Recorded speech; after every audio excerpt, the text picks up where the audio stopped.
the Man in Black. Here again to introduce Columbia's program, Suspense. Our stars this evening are three.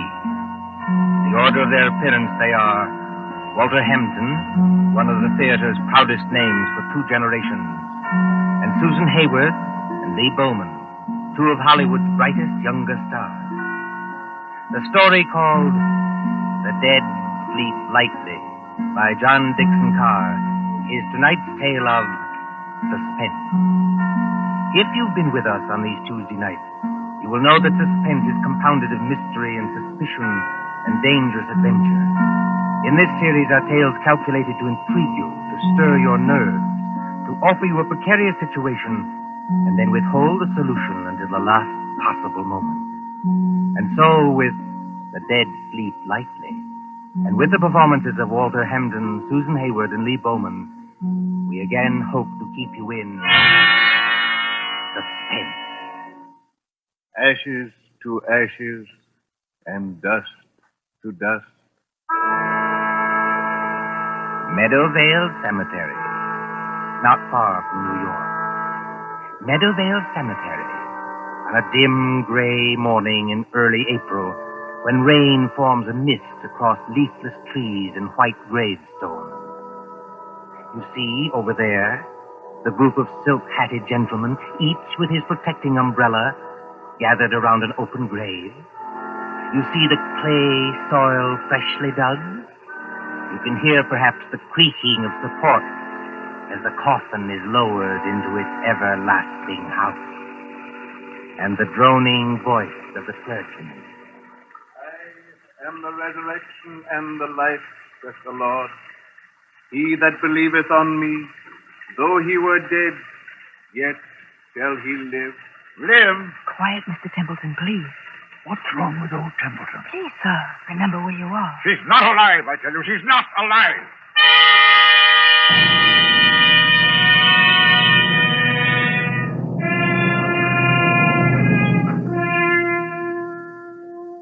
It might seem a long distance, that, from the Cosmopolites Club in Gramercy Park on the following evening, when that same well-fed man, as hard and unemotional as the diamond pin in his tie, hurries up the steps into the club and...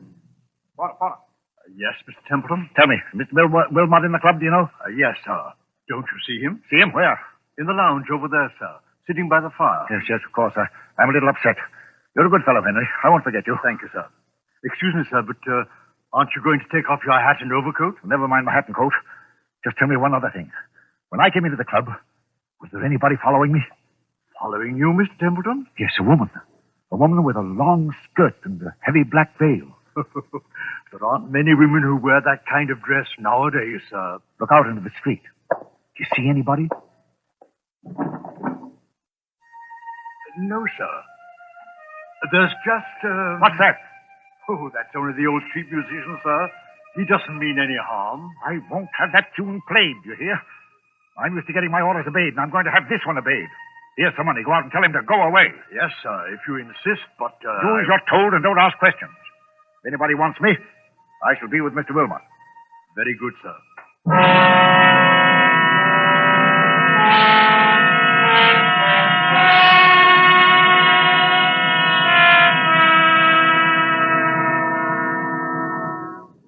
Good evening, Wilmot. Mind if I sit down for a minute? Oh, not at all. Pull up a chair. Have some coffee? No, thanks. I'll get down to brass tacks right away. Yes, you always do. I've noticed that. Well, I'm a pretty self-sufficient kind of a fellow, Wilmot. I made a name for myself, even if I do say it myself.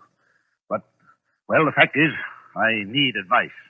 A successful publisher asking advice from one of his own authors. That's something new, isn't it? Now, look here, Wilmot, I'm serious. All right. I take it back. What's on your mind? You've studied what we'll call the supernatural, haven't you? I've lectured and written books about it, yes. And did you ever meet a ghost? No, I can't say I ever did. Have you? It might only be my own imagination. Yes, that's what scares me. You get on in years, and your arteries harden, and you don't take enough exercise, and you think something ought to be done about your waistline, but you never bother. You see, Wilmot, I went to a funeral yesterday. You did? Whose funeral was it? The person who died has nothing to do with this. It was old Simpson of Harley and Sons. We thought it was only decent to make up a party and go to the funeral. And I took my secretary along, a girl named Molly Carroll. I'm leaving for Washington tomorrow. Besides, I'm moving house. So there was a lot of work to do. What I couldn't stand was that infernal cemetery in the rain. We must have gone in by the wrong gate, because we were in a neglected, desolate part of the cemetery where the rank grass grew over the graves.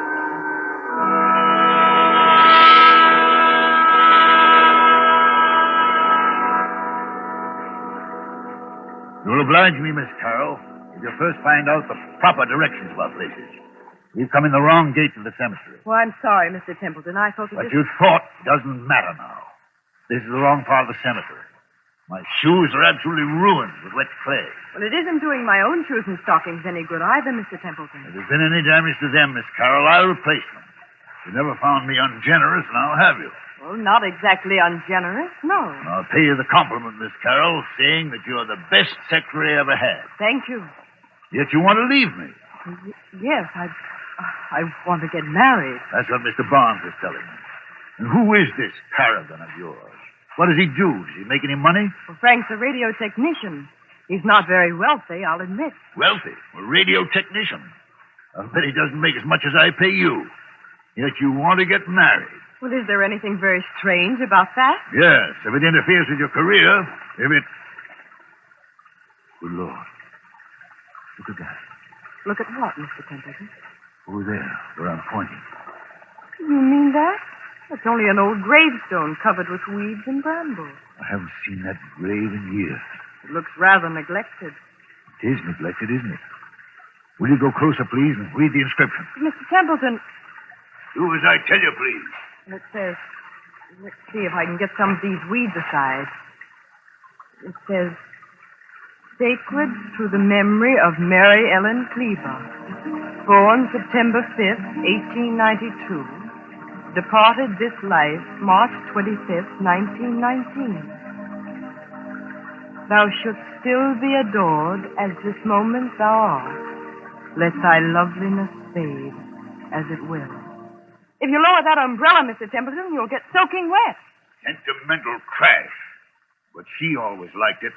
She always liked it? Mary Ellen Cleaver. Did you know her? Very well indeed. She was my wife. Your wife? But I never knew you were married. Neither does anybody else.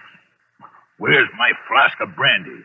What have I done with it? It's in your hip pocket, Mr. Templeton, but do you think that's very wise? You've already had more than enough. Whatever I do is wise, Miss Carroll. Well, we were married very young. She was a nice little thing. I was fond of her, yes. But she couldn't have helped me. I'm not a snob, but she wasn't in my class. No style, you know, no manners, no education. Indeed. Could I have introduced her to the friends I was making? No. Wouldn't have been kind to her. She didn't even want to go to the places where I was invited. She'd sit at home and say, what was it like? Did you have a nice time? What was Mrs. So-and-so wearing? And she loved me. I'll put that to her credit. But... You left her? I thought it was the kindest thing to do, yes. She went away. Then I heard she'd had... Had what? Nothing, doesn't matter. Well, there was a war on. I attended the peace conference in Europe. Never even knew she was dead until I heard some friends had buried her. I always promised to call her up. She said she'd come back to me if I did. Well, you couldn't call her up now, Mr. Templeton, even if you wanted to. No, I suppose not. But I was fond of her. I wish there was something I could do. Well, you could have her grave cared for. Have some flowers put on it. That's it. That's an idea. She'd have liked that. Can you take care of that for me? I'll look after it tomorrow morning, Mr. Templeton. But how will they ever be able to locate the grave? There must be thousands in this cemetery. Oh, each grave has a number, you know, cut into the stone so you can identify it. This is number 1212. 1212. Sounds like a telephone number, doesn't it? Yes, doesn't it? Meadowvale 1212. Poor girl. I was fond of her. Please, Mr. Templeton, come along and please, no more brandy. You've got a funeral to attend.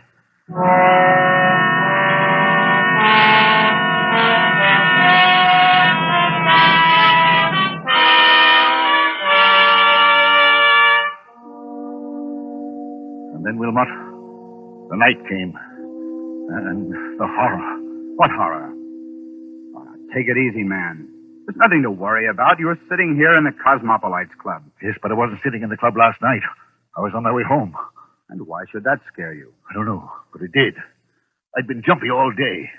That infernal number kept running through my head. Meadowvale, 1212. Have you ever seen my house? Yes, it's that big sham Gothic place on Riverside Drive, isn't it? Yes, big and dark and drafty like a mausoleum. I told you it was moving house to an apartment downtown. But there were some papers there. I had to get out of the safe in the library to take with me to Washington tomorrow. I knew the servants would be gone, of course. But I hoped Mrs. Bloom, that's my housekeeper, would still be there. Then, when I went up the park, about 6:30... Meadowvale, 1212. Meadowvale, 1212. Meadowvale, 1212. Meadowvale, 1212.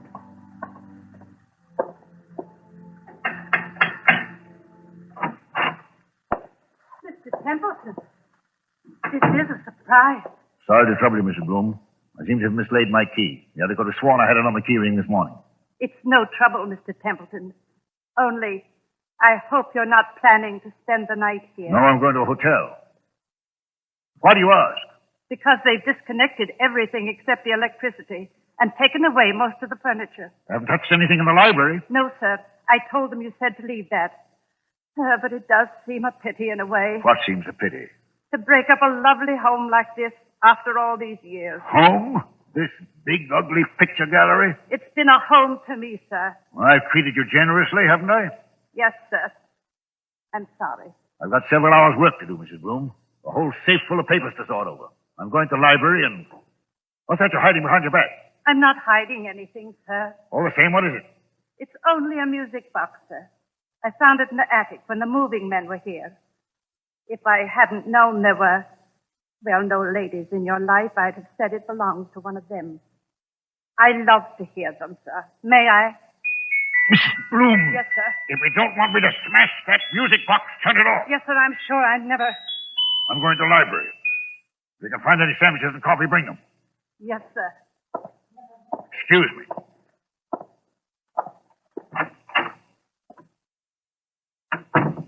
Same old library. Same old claw-footed desk. There's the Venetian mirror she bought for you. Look at yourself in the mirror, Templeton. Admit you can't face it. Admit you can't work here tonight. Admit you've got to have lights and music and... That's it. Go out for dinner. Telephone Wilmot. But they've left the phone. Oh, yes. Good. Here it is. Hello. Yes, sir. Number, please. Number, please. I want, Meadowvale 1212. Meadowvale 1212. Wait, what the devil's name am I saying? Change that, I want... Hello, my darling. I knew you'd call me when you needed me. Who's that speaking? Who are you? It's Mary Ellen, dear. Don't you recognize my voice? You're not Mary Ellen. This is a trick. Mary Ellen is dead. Yes, dear. But the dead sleep lightly, and they can be lonely, too. And now that you do need me... I don't need you. I don't need anybody. I'm coming back to join you, dear. It's not easy, but I'll be there by the time the clock strikes 7. I'll wear a veil because I don't look very pretty. I won't have this. I won't listen to you. I won't... Goodbye, my dear. Remember, when the clock strikes 7... Mrs. Bloom! Mr. Templeton, what on earth is the matter? Who's been playing tricks on me? Tricks, sir. I don't understand. Who spoke to me on this phone? But, sir, nobody could have spoken to you on that phone. Nobody could have. What are you talking about? That phone's disconnected, sir. Disconnected? Yes, sir. The man came here this afternoon and took that little metal box off the wall and rolled all the wires up and put everything on the desk there. Said he'd be back tomorrow to take it away. Mrs. Bloom, that's impossible. Look for yourself, sir. You're standing in the middle of the room holding that phone, and the wires don't lead anywhere. That's true. So you couldn't very well have talked to anybody on the phone that wasn't connected? Now, could you? I tell you, I got the operator. I heard it ring. I talked to someone else. Oh? And what did that person say? She said she'd be here to visit me when...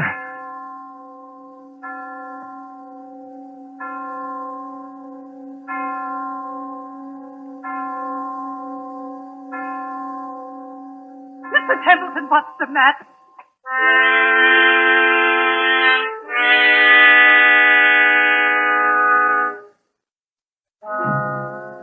And so, Wilmot, that's what happened last night. The phone was disconnected. It was Mary Ellen's voice. There's no doubt about that. Am I out of my mind or what? Before I say anything about that, my friend. Well, let's hear the end of your story. What did happen when the clock struck 7? I don't know. You don't know? No, I lost my head. Ran out of that house as though the devil were after me. Maybe he was. And since then? I spent the night at the hotel. Today, I've walked past that house 50 times, 100 times, trying to muster up enough nerve to go in. I couldn't do it, but I've got to go in there. Why? It's those papers I've got to take to Washington.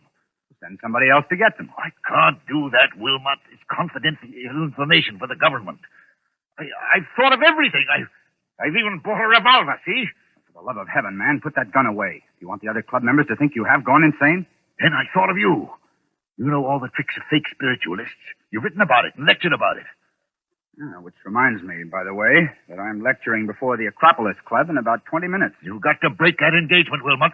Why? Because you're going with me to my house tonight, now. Oh, that's impossible, old man. Now sit quietly and listen to me. I'll go with you willingly, tomorrow morning. That's too late. I'm taking an early plane to Washington. Well, then wait until I can get away from the lecture. Say, around midnight. I'll tell you what I'll do. I'll take a taxi and join you as soon as I can. That won't do. I've got to know the answer now. You understand? Aren't you being a little unreasonable about this? Unreasonable or not, I usually get my own way, and I mean to have it now. Well, then I'm afraid you'll have to go to the house alone. Besides... You know, Wilmot, you worry me. You sit there puffing at that pipe and looking at me out of those queer eyes of yours like a young Satan. I've often wondered what you were really thinking about. Since you flatter my intelligence so much, I was wondering whether you'd been quite frank with me. Frank with you how? About your late wife, Mary Ellen Kleber. What about her? Well, after she left you, something happened that, you don't like to talk about.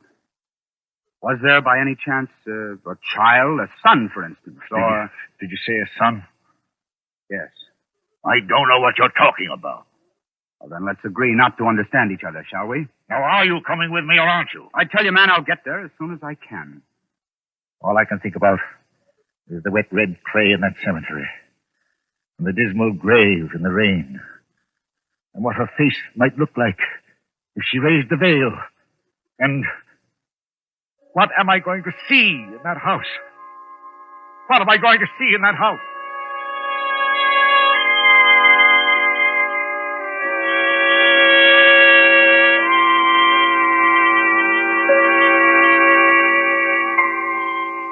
So the clocks chime, the hours dwindle, and the traffic roar of the city sinks to a low growl behind twinkling lights. It is midnight, when a taxi moves along a certain street towards a certain house out of a bygone age. Lightless, black against the stars, surrounded by iron railings and with a path bordered by fir trees leading to the front door. Look, too, with the face of Mr. Patrick Wilmot when that taxi draws near. All right, driver. This is the place. I'll be in wait for you, sir. No, you needn't wait. Keep the change. Thank you, sir. Good night.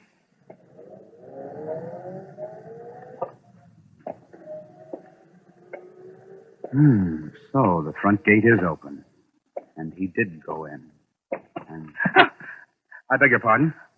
I didn't mean to bump into you. Mr. Wilmot. You know who I am. Oh, yes. I've seen you several times at our office. I'm Molly Carroll, Mr. Templeton's secretary. What are you doing here? Well, it's Mr. Templeton. What about him? Well, that's what I want to know. I was out with Frank, that's my fiancé, and when I got home, the girl I room with said that Mr. Templeton had been phoning and phoning all evening. She said he sounded drunk or something. He wanted somebody to go with him to this house. Evidently, I wasn't the only person he applied to. Shall we go in? Yes, but the whole house is dark. Suppose he isn't there. He's there, all right. You don't know men like Bert Templeton. But I'll push the gate wider. Now, straight up the walk to the front door. I've got a flashlight. what are we going to find? Something rather unpleasant, I'd better warn you. How do you know? I have my ways of knowing, Miss Carroll. Oh, look. What is it? That French window to the left of the front door. Yes. It's partly open. Well, there's nothing in that, necessarily. Templeton said he'd lost his key. He might have had to open a window. Oh, that's true, but... So you see it, too, do you? See what? There's a footprint across the sill of that French window. A footprint made in wet clay. It's like the clay of the cemetery. So I should imagine. Will you go in first, or shall I? Into that dark room, I will not. Well, then stay here, please, until I get some lights on. No, wait. I'll go. Let me take your arm. All right, be careful now. Yes, I thought so. This room is the library. And there are more footprints of somebody or something walking in. They lead... Who's there? Who's there? It's only me, sir. Mrs. Bloom, the housekeeper. Then what's the idea of standing in a dark room in the middle of the night with what sounds like... It's only a music box, sir. I left it behind along with some other things and came back to get them. I've got my own key. I thought I heard a noise in here. But why aren't there any lights? The electricity's cut off, sir. It was cut off today. I see. If Templeton is here, or was here, he must have had some kind of light. If I turn this flashlight on the desk, maybe... Be quiet, Miss Carroll. What is it, sir? I'm as blind as a bat without my glasses. It's Mr. Templeton. He's lying on the floor beside the desk. Oh, he isn't... No, he isn't dead. His face is the color of putty. I think he's had some kind of stroke. We'd better not take any chances. Mrs. Bloom? Yes, sir. Get outside to the nearest telephone and call for an ambulance. Tell him it's an emergency case. You're Mr. Wilmot, aren't you? But what happened to him? Ask a dead woman. I beg your pardon. Never mind. Hurry. Of course I'll hurry, Mr. Wilmot. What are we going to do? Now, let's have a look around. Templeton seems to have been working at his papers by the light of a couple of candles, which somebody's blown out. We'll relight them. There's the desk. There's all the papers scattered round him. Mr. Wilmot, please. What happened to him? I'll tell you. As he sat there in the dim light of two candles, a ghostly figure appeared at that French window. It wore a long, old-fashioned skirt and a heavy black veil to hide the face. It walked toward Templeton, tracking graveyard clay. It stretched its arms to him like this. Keep away from me, please. Templeton couldn't stand it. He collapsed. And now, before the old housekeeper returns, would you care to hear how the whole trick was worked? Trick?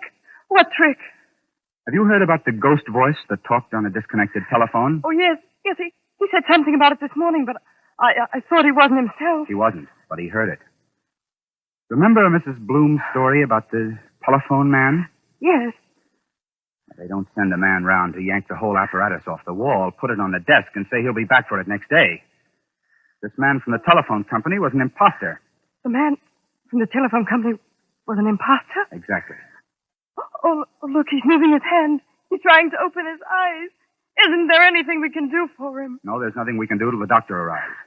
In the meantime, listen to me. All right. What did this imposter do? He took away the real phone and substituted a spirit telephone.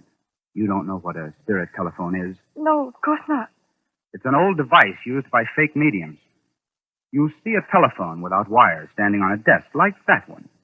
You pick up the receiver and talk to the dead. Of course, you never really talk into the phone at all. But if you don't talk into the phone, then... Fixed underneath the desk is a tiny microphone with hidden wires leading to another room in the same house.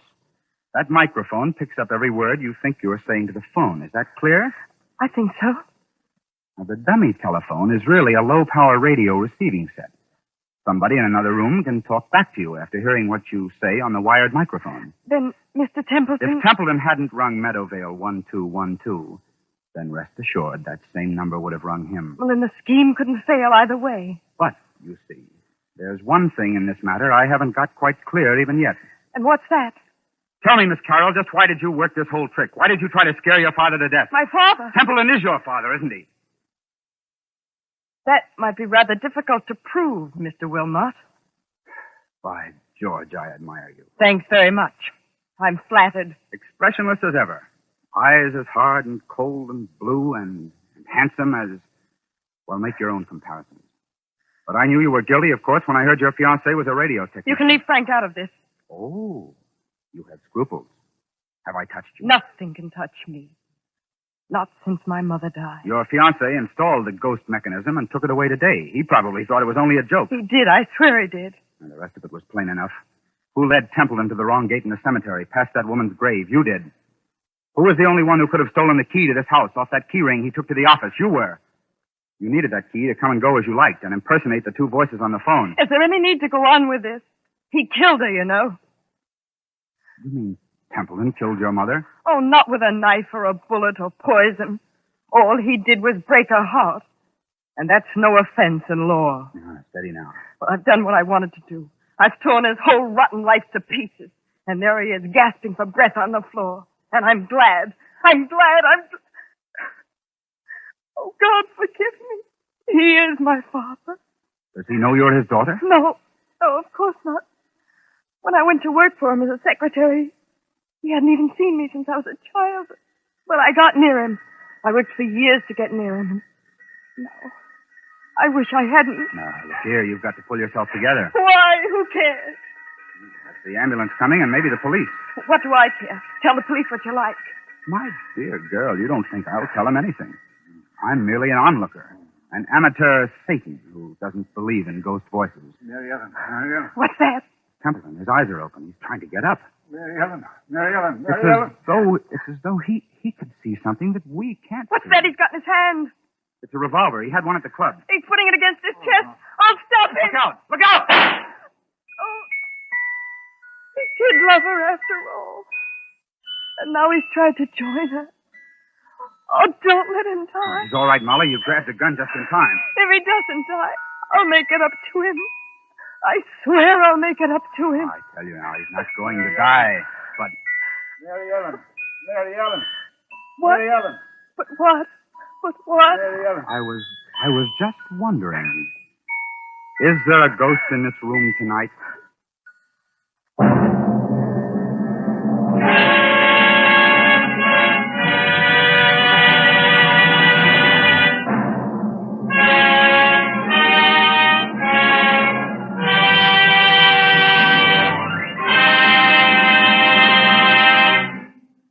And so closes The Dead Sleep Lightly, starring Walter Hampden, Susan Hayward, and Lee Bowman. Tonight's tale of Suspense. This is your narrator, the man in black, who conveys to you Columbia's invitation to spend this half hour in suspense with us again next Tuesday. Miss Hayward appeared through the courtesy of Paramount Pictures, and Mr. Bowman appeared through the courtesy of Metro-Goldwyn-Mayer Studios. William Spear, the producer, John Dietz, the director, Bernard Herrmann, the composer-conductor, and John Dixon Carr, the author, collaborated on tonight's Suspense.